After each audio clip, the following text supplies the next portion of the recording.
एक दूसरे के जानी दुश्मन बने हुए अमेरिका और ईरान कभी एक दूसरे के परम मित्र हुआ करते थे, लेकिन आज ऐसा क्या हुआ कि ये दोनों एक दूसरे के कट्टर दुश्मन बन गए। आइए डिटेल में समझते हैं। बात है दोस्तों साल 1950 के दशक की, जब ईरान के तेल संसाधनों पर ब्रिटेन का पूरी तरह से कब्जा हुआ करता था। बाद में वहां के लोकतांत्रिक तरीके से चुने गए प्रधानमंत्री मोहम्मद मोसादेक ने ब्रिटेन को वहां से हटा दिया और ईरान के सभी तेल संसाधनों का राष्ट्रीयकरण कर दिया। अब ये बात अमेरिका और ब्रिटेन को बिल्कुल नागवार गुजरी और पूरी तरह से ईरान के खिलाफ हो गए।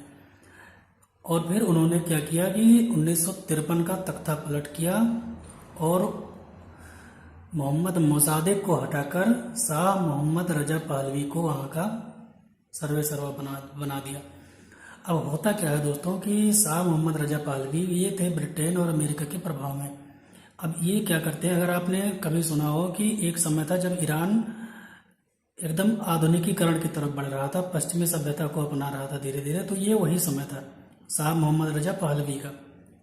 ठीक है, तो ये जो है पूरी तरह से ब्रिटेन के प्रभाव में आकर के और अमेरिका के प्रभाव में आके एकदम समझ लीजिए पश्चिमी सभ्यता वहां पर ला रहे थे ईरान में।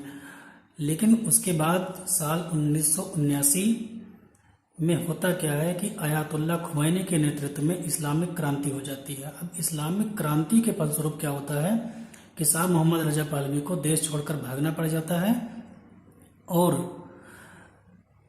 अब इस चीज से अमेरिका और ब्रिटेन एकदम समझ लीजिए कि खफा हो जाते हैं ईरान से।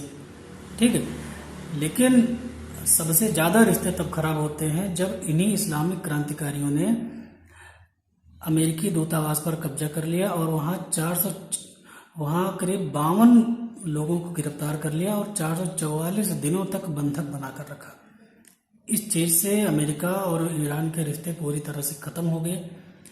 बाद में ईरान इराक युद्ध और ईरान का जो हालिया परमाणु कार्यक्रम है, इन सब चीजों को लेकर के अमेरिका के रिश्ते ईरान से बिल्कुल पूरी तरह फिनिश हो गए। तो लगता है कि कभी अमेरिका और ईरान एक दूसरे के दोस्त बन पाएंगे, ऐसा हालिया समय में तो बिल्कुल भी नहीं लगता। ठीक है, अगर कभी हो जाए तो अच्छी बात है। ठीक है, इस पर आपकी क्या राय है कमेंट में जरूर बताना।